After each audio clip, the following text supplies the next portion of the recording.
I'm Glenn Lubert. Let's talk about living better with data. This is my favorite subject, to the intersection of technology and well-being, and I couldn't think of a better person to speak with than Anand Sharma, founder of Gyroscope app. Thanks for taking some time with me, Anand. Yeah, thanks for having me, Glenn. We met a few years ago. As we talked about, it's got to be several years ago now, at a Quantified Self meetup conference, and where you presented what was called April Zero there, your personal project, and now has become a really great app called Gyroscope. And I've seen so much the evolution through it, the years, and I wanted curious how you describe Gyroscope now. Yeah, it's really changed a lot over the years, and it's cool that you've been using it since it came out. Um, at first, it was just something I built for myself, and it was a website. So one of the biggest changes was when we launched our app, and so now most people think of Gyroscope as this thing that lives on their phone, and it does a lot of tracking. Um, and I think, but the way we look at it, it really like our main product isn't a website or an app that lives on your phone or a tracker, but really like a better version of you, right? Like one that will live longer and feel better and be stronger. So that's really like the end product that we're trying to create. And what I was trying to build first for myself and just like, make myself feel better and have more control of my health, and now with other people. So, ideally that's what we want people to take away of what Gyroscope is, of, hey, this is the app that, helped me lose 20 pounds, or this is the app that I used to be happier every day and manage my mood, or this is what helps me live longer.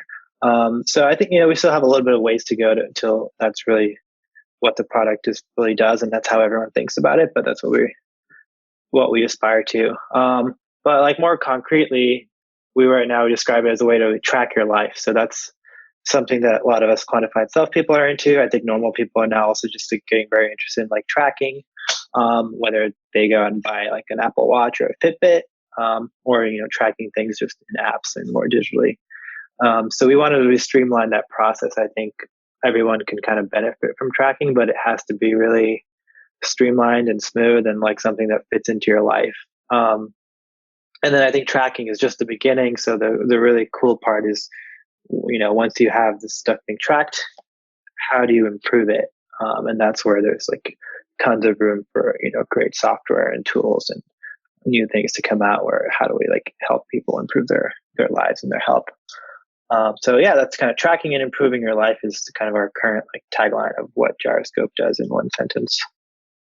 And the exciting thing is you keep adding new features and functions to it.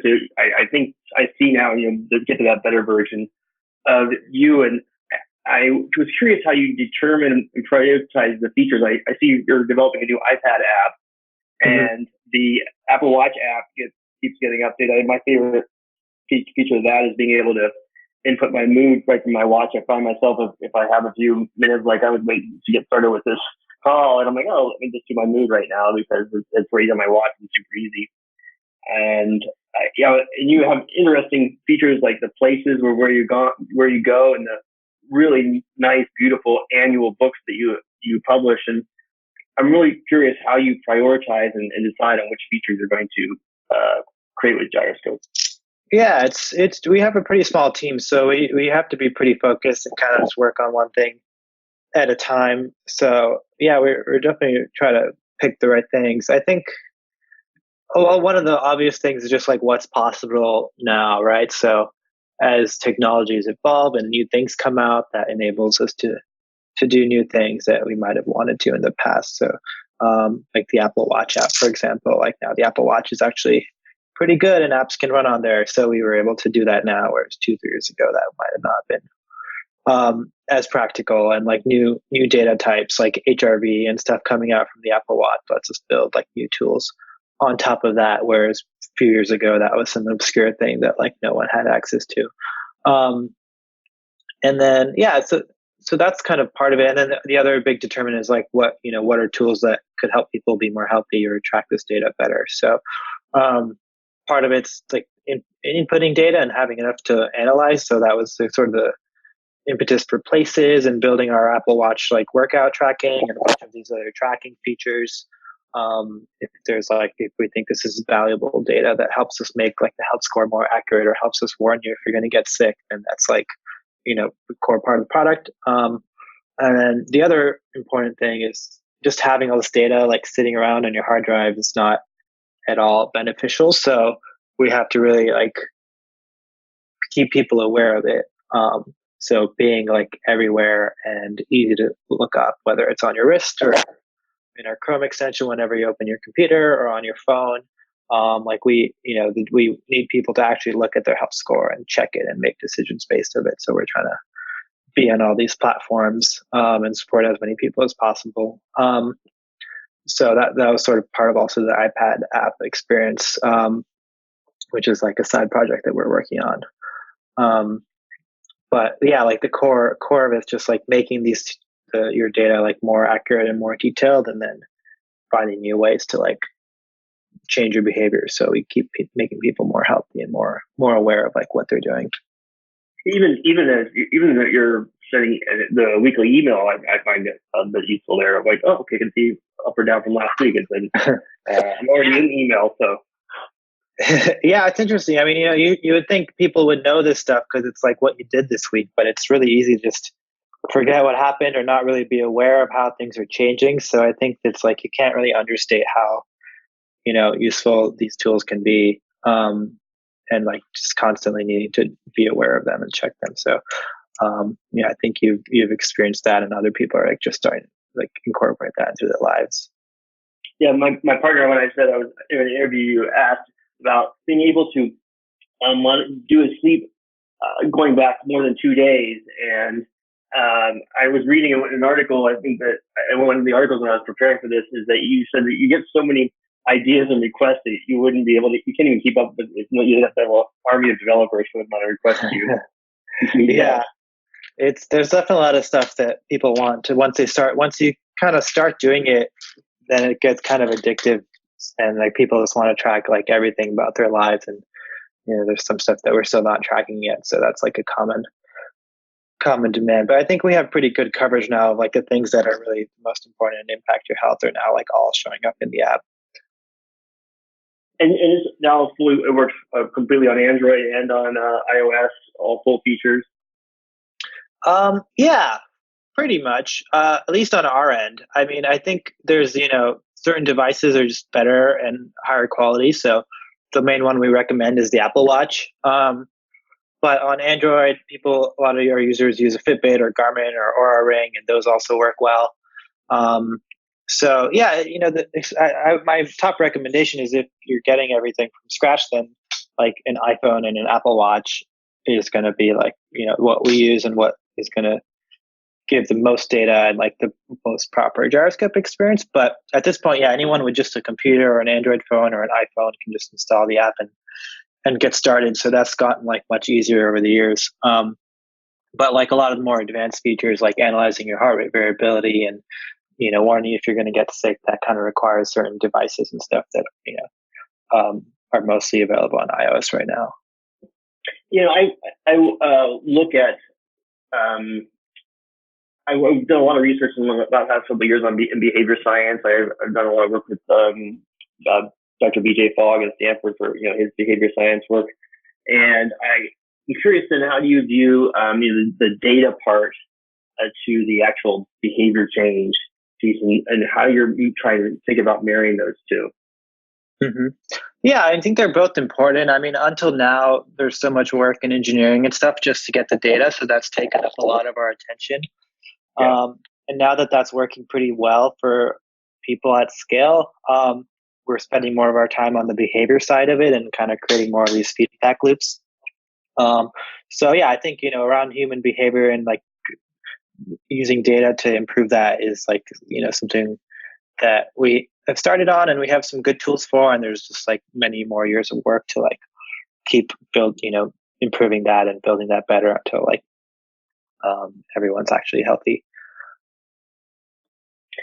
And this is one of the things that I get when I talk about Gyroscope is about data the metricizing of our lives, I think, is one someone in the Guardian I wrote recently, a neurologist saying, and how for people that have trouble sleeping, it's making it harder for them to sleep by using sleep apps, and and so I'm curious about how you view data and app-based health improvement, and for maybe let's see, you and I who've been in the data collection, quantified self space before this, which is more natural and easier. But for others, maybe something is not so helpful. I'm not sure really how to reconcile that when I'm talking to somebody. Yeah, I read that article too, and I thought it was interesting. I mean, I think the important thing here is like there's a lot of nuance to it, right? And so just tracking it or having some basic experience may or may not fix things, or it could make things worse. But I think it's like it's not an easy problem to like build the app properly on top of the data.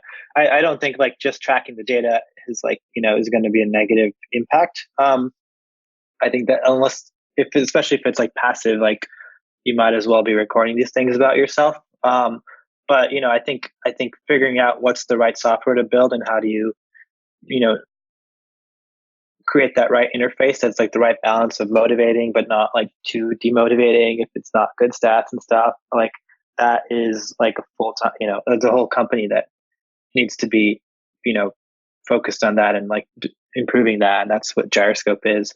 But I think for the most part people should be spending an order of magnitude more time like thinking and worrying about their health than they do.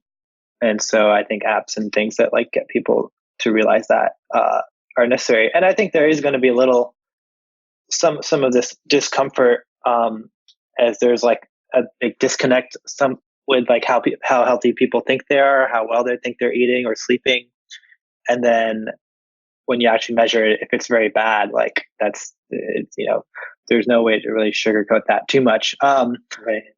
So that's something we've had a little bit of trouble with too, with like when we had the health score, and if it's like someone is just extremely unhealthy, how do you tell them that? Like, there's a lot of psychology and like nuance there. But I don't think the solution is just to not do it and pretend that the problem isn't there. Like that's not a great option. So how do we do that better and more compassionately and more tailored to that person and how they see things? So one of the things we've been experimenting with is actually like mixing people into the equation. So like having an actual person to talk to you and like to do some of these things that are like harder right now to automate with an algorithm, and some of that nuance can get lost. I think, in 10 years, like this will all be figured out, but like, yeah, this is all like brand new stuff. Right. So I think there's some good discussions to have. I don't think that means like we should just not try to improve health because it's a hard thing to do. Right. It's great to hear you say the word about the compassion. How do you build a compassionate tool? That's an interesting term to hear from someone who's engineering a data tool. How do you build compassion in the data? Mm-hmm. Yeah, I mean, I think that's where the interesting challenge is, where you have the data and the science and the medical part of it, and the engineering and the product stuff, and then the human stuff, and like all of these, it gets really messy when all of these things like overlap, and you have to bridge these different areas to actually create the right experience. If it was just like a medical problem that a doctor could solve, then it would be much simpler. But I think that part of it's kind of already figured out, of like everyone knows like, oh yeah, you need to eat more or eat better and walk more and exercise more and sleep properly. Like that, I think isn't a big revelation, but then actually like incorporating that into people's lives is like a lot more complicated, right? So I think that's where that impacts people's behavior, and like if it's a habit that you don't have, and like how to change that gets it's not always going to be comfortable. And it's interesting to hear that you're then wanting to incorporate actual humans into the puzzle. Is this? I remember reading you had an X program. Is that it? Yeah. We're it's something we've been working on for about a year now. We haven't really announced it yet. I think it's still not quite ready, but we have a bunch of people who have been trying it out and giving us feedback, and the early signs have been really good. But yeah, that kind of came about. Like originally, we were just like, "Hey, we should just build an AI that tells people what to do, and it's going to be great." And I think that's probably still like a big part of what the future will be. But we realize like if big part of that responsibility is still like having humans and experts to like look over this stuff before we actually, start telling people what to do or eat or change their lives. So that was sort of how we ended up with that concept of having like expert guides and coaches in the app as part of Gyroscope X. But like a big part of it's still very data driven and based on like the trends we're seeing. But yeah, there's like, if someone has like a low health score, there's something really wrong with the stats right now, we can detect it, which is a good first step and like warn you. But then how to actually make sure people change it and guide them through that's like a really, really hard problem. So that's like the interesting thing now that we're spending more of our time on and working on. And that's like Gyroscope X is a big part of that solution. Yeah, I think that the human element is interesting. I found it curious that at like DNA testing companies that their customer support people had to have a bit of a therapist mindset because they were having people call in and saying, I'm seeing this data and it's not what I thought my life was all about. Mm-hmm. And now how do I deal with that? And I could imagine that if you, like you said, there's a disconnect between where they thought they were and what the health score was. That's kind of the same challenge that they're sort of, oh, geez, now what do I do? Yeah, I think the DNA stuff is interesting, especially around like the disease risks and stuff that some of these services do. We don't really do any of that, so our stuff is a lot. I think the nice thing with Gyroscope is it's all these things are pretty, they're within your control and changeable. So if your stats for sleep or your body fat or something are bad, then it doesn't feel great, but you're also empowered to like actually change it, which is really nice. With some of these other things where if it's like a genetic thing that you discover, then that's, you can't really quite change that. So that's like really tricky. But yeah, I think the motivating part is like the fact that you can now change these things and see them change in real time, even with just like 1 or 2 days of like, modifying your behavior. And like seeing that these graphs aren't just like a static reflection of you, but all like totally manageable things that are like editable and controllable. I also want to ask you about, with all the data that you're collecting, that is one of the big hot topics is, around privacy. I know that you're at the archive co-living space right now. You were at Stone Mill Matcha today and Ritual Coffee Roasters. Your last run was a 5-mile run. Looks like up to Twin Peaks. Yeah. So I guess you have all this data I have on you just for today. So how do you view privacy for yourself, and then how do you view it for the Gyroscope app and the users of the app? Yeah, well, I think first of all, there's a difference between like security and privacy. So we keep everyone's data like very secure, and I think that's really important. But I think everyone has a right to choose how private they want things to be, which could be just extremely private, and no one else should be able to see this stuff, which is like our default. But I think like a lot of the power of this data comes from like sharing it with people and like being social with it, and communicating it to people that you love or the world or whatever. And so like that's also an important behavior that we want to encourage or allow, at least if you're interested in doing that.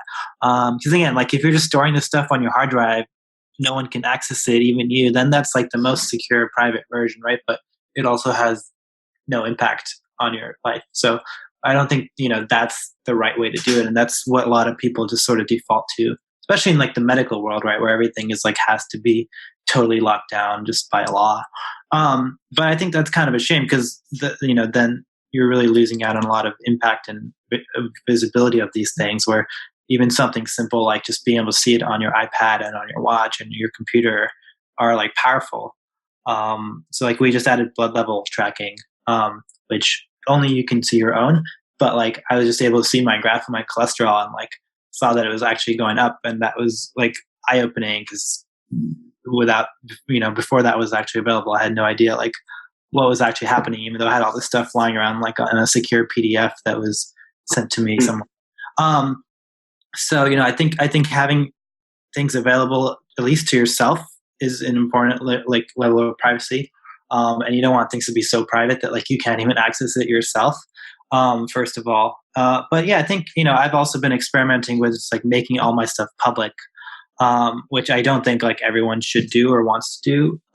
But it's really interesting, and I don't think like as bad or scary as people might make it out to believe. I think it's one of the things you kind of have to try and see for yourself. But yeah, like most of my data now is like public, and I'm like okay with that, and I want to sort of aspire to live my life where you could look at what I did yesterday and I'd be like proud of it or happy with it, and not like having something to hide. I mean, if you're like a celebrity or a president or some public official or something, like there is no privacy already. Like everyone will know everything you do, and if it's bad, then that will get out, right? So I think there's sort of this illusion of you can do things privately, but that's not really even that much true, unless just nobody cares.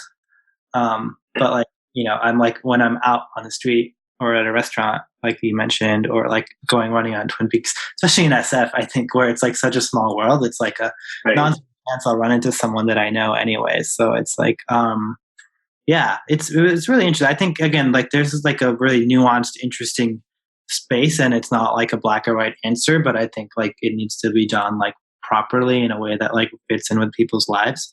But what I think is with Gyroscopes, our approach here is different than a lot of companies, and what the sort of status quo is around like health data. I put that in quotes. You can't see that I'm doing that, but I think there's like a certain stuff is considered health and certain stuff is your life. But I think all of it sort of really fits together, and there's not as hard of a line as people kind of think between like your cholesterol levels and like where I went today for Monto or my run, right? Like our thing is like all of these are actually the same and like interconnected. But yeah, I think a lot of our users enjoy adding people as friends, so that's like a really powerful thing.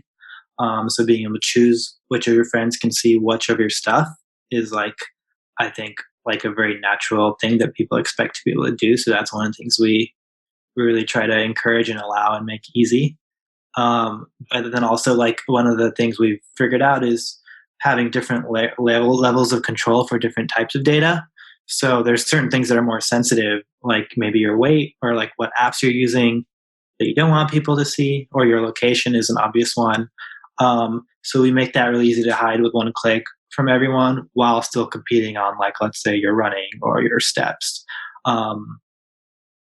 Yeah, so that's kind of our approach on privacy. And yeah, I think it's kind of, we want things to be private enough where you feel totally safe, but potentially like sharing things and competing is where a lot of the actual health benefits will come from. So I don't think people should take the approach where it's just has to be locked down and it can't be shared, because then you're like leaving a lot of like health improvements and powerful features and stuff off the table. Yeah, I have to agree. The accountability is a great way to motivate for behavior change, and I love the competition tool you have in there, so you can compete against someone. That my partner and I, we often do that, and it definitely is a motivator. I'm like, when did you go for that run that you got extra those extra sets in there? I didn't notice about it. Yeah. And I like that the competition is more than just going your steps. There's the mindset piece of meditation and your nutrition, your sleep in there that can all be used to help with your score. Yeah, that's a big part. We're trying to encourage that people kind of think of being healthy as not just like who ran the most marathons, but like other parts too, like your sleep and your meditation and stuff, and like balancing those. I'm going to circle back to the experiment of your own privacy, and what have you learned from having that public, and is there anything that's been something that's given you pause to do that? Yeah, it's been so many years now that I don't really even think about it. It just seems normal. And I imagine in the future, and people like so many people just post everything they do on Instagram now or something. I think it is a very common human behavior, and people don't necessarily just think of it in terms of data. But yeah, anytime you go out on the street or in public, that's like not private anymore, and people know that that's where you are. I think for the most part, it's been all positive. I haven't really had any like negative experiences from that. There's been a lot of interesting like serendipity kind of things where people see that I'm at a place or that I did something the other day and like bring it up. So I think sharing this stuff more freely and being more open and vulnerable with things. I think like especially with like your friends and people you care about, but even with strangers, like for the most part, that's just had like a very positive influence in my life. There's been people that I like met that are now like close friends of mine who are just like strangers who looked on the website and like emailed me being like, "Hey, you're nearby, let's get coffee," or "Hey, I saw you went on a run. Do you want to go running tomorrow?" and stuff like that. And so it's being more open and less secret about things. I think in general is just like good for the world, and like a good forcing function too to like live your life more deliberately and like in a way that is worth putting in a book or on the website or something. Yeah, that's the serendipity. You can't really plan for that. That's great. Mm-hmm. The other question I wanted to ask you is about the biggest challenge you see in the health app development space, and it's a competitive space. And I'm curious how you view your spot in it and the challenges that they have in the space. Yeah, I mean, there's a bunch of companies and other apps trying to do stuff. The health space has been around for a long time before in phones and stuff. But I don't think I don't really worry much about competitors or other apps. I don't think there's that much of those. I think our biggest like challenge is just like against human nature, and that's what all these other apps also struggle with, and it's like not easy. Where it's like almost every other company is like pushing you to be unhealthy and not do that, right? So I think like there's like a few small health apps that are like sort of trying to compete against that, but it's not easy. So like yeah, and you just have like years of habits, like all of social pressure to like do things that are generally not as healthy.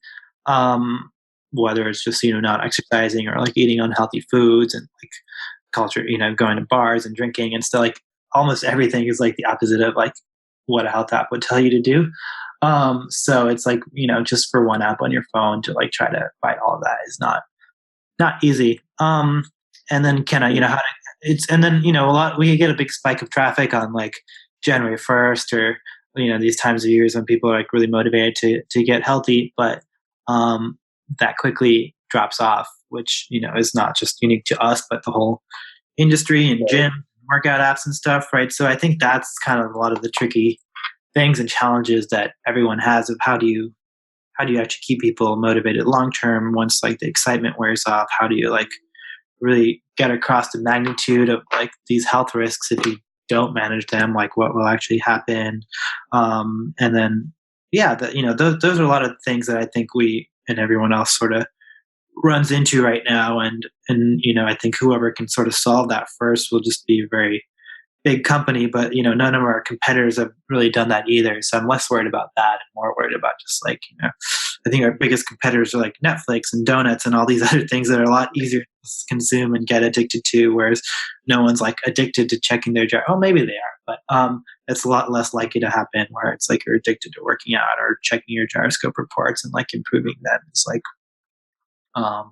not as easily like exciting human thing to do. So we're trying to make it more compelling and feel more like a video game or something that's like fun rather than like work. Right.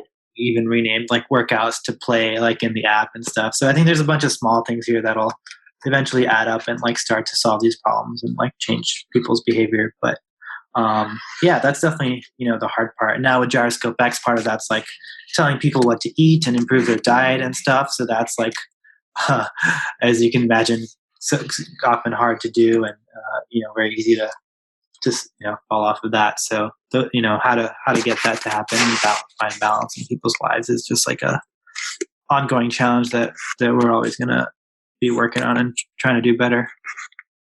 I think the interface, like you said before, about when you talked about trying to get the interface between being useful and being motivating, and having that compassion there, and the novelty to come back. I think that's just a mix of challenges that you're continuing to have to address. Yeah, I mean, one day maybe in like 100 years there'll be like a brain implant version of Gyroscope where we can actually just get people to do things. But until then, it's like you have to actually look at an app, and like that has to be how that's like the only interface into it. So that's like a very weak connection and like very unreliable way to get people to do things. So I think that that's really our biggest challenge of how to overcome that. As an entrepreneur myself, I've been almost my whole career an entrepreneur, and I know that manage my well-being is super important to perform at my best. And I know when I haven't been managing that well, I haven't been the best for my team, and it's easy to get neglected because of all the work that's involved with the job. Yeah. How do you balance for yourself as an entrepreneur the demands of your well-being and getting your job done? Yeah, it's hard. I wouldn't say I've figured it out. I think I've definitely gotten a lot better at it over the years. And then, Gyroscope's been a really useful tool for that. But, a lot of that's like just habits. So over time, as you start to change those like help. But, especially when things are kind of stressful or there's a lot of stuff going on, it's really easy to not prioritize your workouts or your health. One of the things that has been cool is like we have a remote team now, and everyone has the flexibility to like work from where they want. So I found it really nice to be able to like walk around more and like go to coffee shops and just like have that sort of freedom, or be able to go for a workout when I need to. So that's been good, and kind of a net like default pause, like at least getting in like 5,000 steps each day, just kind of walking to work and around and stuff. So like making these things a core part of the schedule. And then I've been like I think meditating and stuff like that more lately, especially now that our watch app tracks that. So I found that I think that's one of those things where it's like mentally I know it's really great, and when I do it I'm like, yeah, this is good, I should do it more, and then it's really easy to like go a week or a month without actually doing that. So that's something I'm trying to fix both for myself and all our users. It's just like hard to keep that top of mind when there's more urgent stuff going on. But the health score and stuff like that's actually been really useful too, because you see like where the balance is. That was part of the impetus behind this like continuous monitoring stuff. So I used to find like often whenever we would do a big release, I'd like just get sick the next week, because it was that 1 week of like not sleeping enough and going too hard would just like always sort of put me over the edge. And that was like a measurable thing that after tracking for a while, I sort of just realized like, hey, this always happens. How do we stop that? And so now I'm like still get sick once in a while, but it's like I sort of don't push those limits as much now that there's like actually a way to see that's happening and being more aware of that. So it's like if I get close to that and the immune system score goes down, then I know like, okay, I just need to like sleep for a few days right now. So like taking that a bit more seriously and like having those tools to like push limits without going like over has been really good. And then having like friends and a support network and stuff like that too. I think a lot of this is like mental stuff, especially like running a company and the stresses of that. So just to get, having other friends to talk to who are doing similar things, and like I'm in this like forum group where we discuss a lot of this stuff like every month, which has been really good. And kind of a combination of that to try to stay sane and healthy. But I think, managing your health and stuff is an important part of the job. Like otherwise you're not actually going to be productive or creative or think well. So, I see like running and working out as like as important part as like sitting on your computer and like coding or something. So it's all sort of part of the same process. That's really great. There's just as much importance of being healthy as it is to being on your computer coding. That you don't not to prioritize one too much over the other. Yeah. I mean, like most of my ideas, like think come when I'm like in the shower or running or something, right? So it's like a balance there. Um, yeah, absolutely. And we tried to encourage that more with like a company dashboard and stuff. So I think part of one interesting thing here is like, well, what if everyone in your company was like perfectly healthy and working out and stuff? Like, how much better off would you be? So I think most companies like aren't quite there yet. But that's like something to strive for. And I think like that's something we're trying to do internally better as well as like help other companies like manage that. I think when I had my team when I was running my company, one of the challenges that I would know is even if I could show up 100%, then I'm managing a team of 50 people. Any one of them is going to have their own challenges that's coming into play, and you got to be able to manage all those people too as well, and their health, and that's such a complex dynamic, and it was one of the biggest challenges I think I had with running my company. Yeah. What were some ways that you like tried to handle that? I guess some places give like gym memberships and stuff. Did you do anything like that or find anything useful? Yeah, those type of things, and talking about being more healthy and different programs that I think modeling well is good. This is what I'm doing. A meditation retreat. These type of programs. I wouldn't say I was wildly successful, and I think that's part of the reason I spent so much time since then researching behavior design. Is how can I not only build a good company but also build one that I can help raise the level of the performance of everybody else in the company too, as well from that standpoint. Yeah, that makes sense. Yeah, and I think as a leader, it's like what you do also impacts everyone else, and they kind of model that. I was curious if you think since you're running a health app, you feel pressure to have to be your model health person. Not that much. Anyone who's hung out with me will know I'm not like always eating the most healthy food. But I think it is important. Like if our product actually works, like I should be quite healthy. Otherwise, like what are we doing? So I think there's a bit of that. I think a lot. Like I'm trying to sort of experiment more and like see 2 3 years ahead of like what should everyone be doing, and like does this thing work or not, or is it overhyped, and kind of those decisions now will trickle down to like millions of people a few years down the line. So it's a lot of responsibility. It's interesting. I think there's a lot of undiscovered, unfigured out stuff, so that like people are doing like not quite correctly. So it's exciting to be able to like improve that both in my own life and then other people's.